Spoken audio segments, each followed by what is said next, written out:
Na realidade eu era soldador, né? Trabalhava com solda, né? Então na realidade carros batidos, né? Acidentes de carro era a minha função. Às vezes cortava um carro no meio e emendava uma outra frente, então ainda hoje me lembro, e se for praticar ainda teria condição de fazer, porque realmente isso eu fazia também com muito cuidado, com muito esmero, né?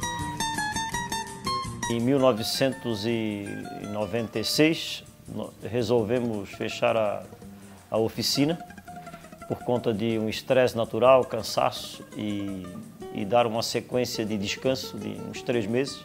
Só que no meio dessa etapa de fechamento da oficina, a gente resolveu implantar no quintal de nossa casa, finalizando um trabalho de oficina, mais ou menos, só para ressaltar que teríamos aí andado já há 12 a 13 anos, né? E aí resolvemos fechar e fazer no quintal de nossa casa, então, uma sorveteria, caldo de cana e água de coco, isso em 96. E em 97, a sazonalidade sempre atacava muito a ilha de Florianópolis, e aí resolvemos então fazer cachorro-quente, né? Cachorro-quente deu um novo ar ao espaço, que as pessoas já adotavam como um espaço de lazer, de entretenimento, de alegria. E em 98, eu e a Luciana, a gente resolveu dar um start, pensando em fazer o serviço de ostras no quintal de nossa casa. Então aí colocamos um pequeno telhado, que é o telhado hoje do Ostradamus, construído por mim mesmo, que nunca tinha colocado um prego, nem usado serrote, nem martelo, nada. E eu resolvi então fazer o telhado, que hoje é o telhado do Ostradamus, que dá base e sustentação para toda a casa. Eu sabia muito, como eu sei, de obra de arte ligada à Mona Lisa. Sério. Pode botar aí. Essa luva também. Puxei. Isso, beleza. Opa, desculpa.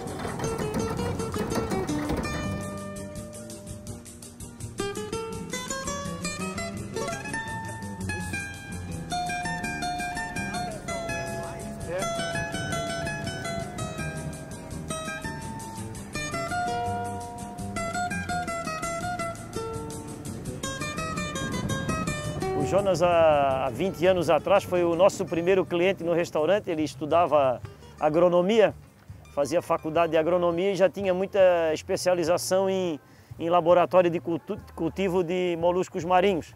E aí essa amizade veio com que ele, formado, viesse a trabalhar conosco no restaurante, 5 a 6 anos depois, como chefe de cozinha conosco, porque tinha muito conhecimento de gastronomia. E há 4 anos atrás a gente resolveu então fazer o cultivo para ter as próprias ostras cultivadas pelo restaurante. E nesse cultivo ele passou há 1 ano atrás a ser o proprietário, para que a gente realmente tivesse essa conexão de produção, amizade e profissionalismo.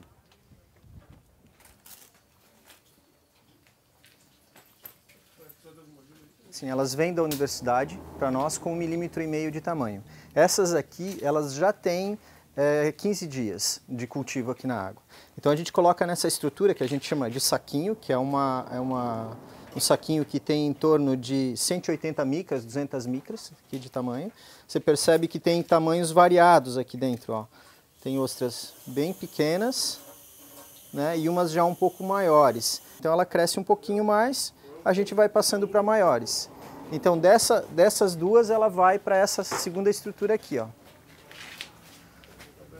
Ó, aí ela aqui já tem outro tamanho, ó. Depois que ela sai dessa estrutura, ela vem para essa aqui, ó. E aqui ela vai ficar 1 mês mais ou menos, né? Depois dessa aqui, daí ela parte para as estruturas normais de cultivo, que são essas aqui, como vocês viram lá fora. Quando ela atinge um tamanho que ela já não passa mais nessa malha, ela vem para cá, né? E daí aqui ela vai terminar a vida dela. Inicialmente 6 meses. O lote todo demora 1 ano, 1 ano e 6 meses mais ou menos.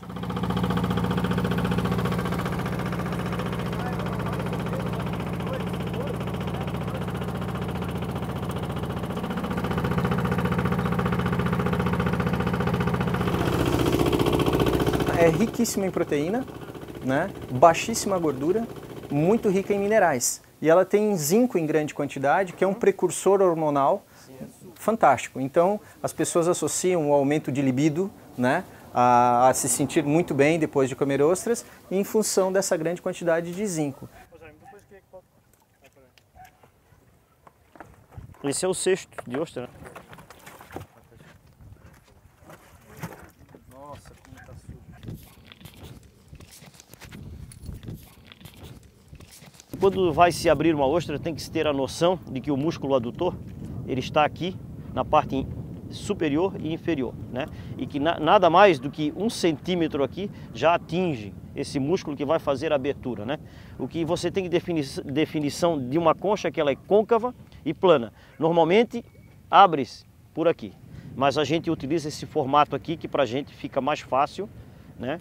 Que seria essa parte aqui. Então, ela oferece sempre muita resistência.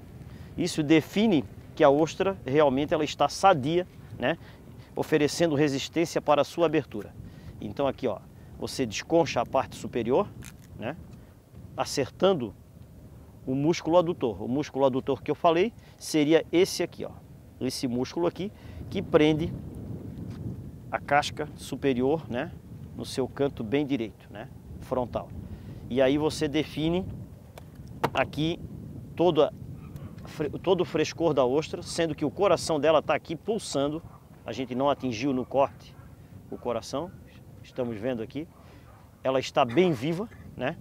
Os pálpos labiais estão ainda com a água do mar. Nesse momento você despreza essa água, né? Porque essa é a água do mar. E aí você dá um golpe aqui com a faca bem contra a casca inferior, que seria a parte côncava, soltando. E no outro golpe você define ela na parte inferior, né? E agora nesse momento ela já começa a constituir uma água dentro da concha, sendo que essa é a água da desidratação dela, onde você coloca 2, 3 gotas de limão e aí você pode saborear ela sem medo, com uma taça de vinho do Alentejo, do Dão, do Douro, de todas as partes. Isso aqui é a melhor combinação para você sempre ser um jovem feliz, mesmo que você tenha muita idade. A gente faz a depuração das ostras para o consumo no restaurante por uma questão de cuidado a mais, de conferir uma qualidade ainda a mais às ostras, mas não que esse ambiente já tenha necessidade disso. É um ambiente livre de patógenos, vamos dizer assim. A depuração é um processo, na verdade, que consiste em você colocar os animais já selecionados e lavados, a parte externa da concha, em uma água do mar limpa, tá? Onde você filtra ela a baixa, vamos dizer, 125 micras mais ou menos, tá? Submete ela a um processo de cloração ultravioleta, né? E baixa temperatura para diminuir o metabolismo da ostra. Então, essa depuração consiste nesse processo, em você oferecer essa condição para ela para que ela elimine o seu conteúdo gástrico.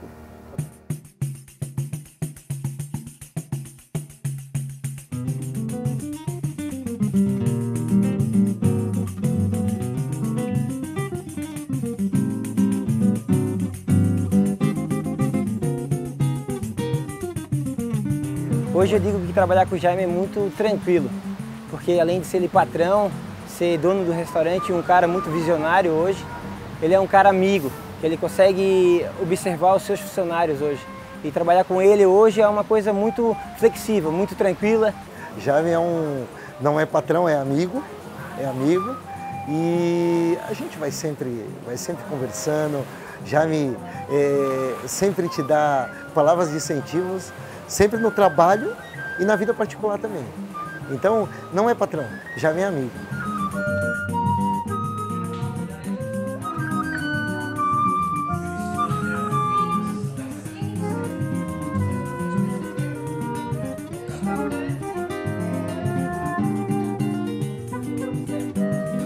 Se vamos comer um churrasco aqui no sul do Brasil, com certeza as pessoas pedem um Malbec, um Cabernet, um Carmenere, chileno ou argentino.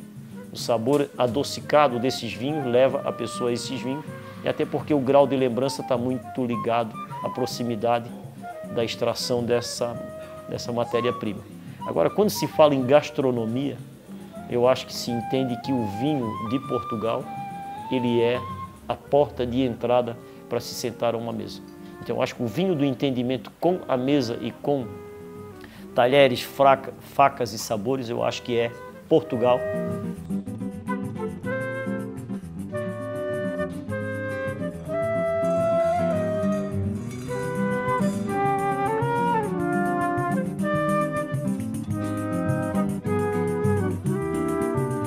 Ganhar esse prêmio aí me trouxe muitos benefícios, tanto aqui no meu trabalho e como para a cidade em si, né? Para Florianópolis, porque muitas pessoas vêm aqui no restaurante e ainda comentam ainda sobre esse prêmio conquistado.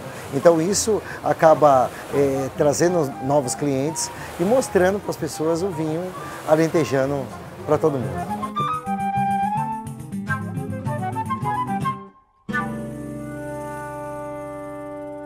O vilarejo de casas açorianas aqui, onde estamos aqui, é de 1756. Para cá vieram 60 famílias designadas pelo rei para que constituíssem aqui uma nova freguesia. E essa freguesia, naturalmente, ela se constituiu com casas geminadas, né? Uma arquitetura bem diferenciada, nada comum a outros lados da ilha, a não ser Santo Antônio de Lisboa, mas no extremo norte. Então faz com que a gente traga essa cultura de volta tão esquecida. Eu acho que quando a gente começa a pontuar alguns produtos, tipo o galinho de Barcelos, os pastéis de Belém, alguns outros doces como travesseiros de ovos moles, quer dizer, eu acho que a gente faz esse resgate e a pessoa naturalmente que vem a Ribeirão da Ilha, ela acaba se identificando com a casa, com a cultura, e eu acho que é isso que nos dá prazer de fazer. Então, ressaltando, a gente acaba fazendo isso para que realmente as pessoas tenham aqui um pouquinho de saudade de Portugal.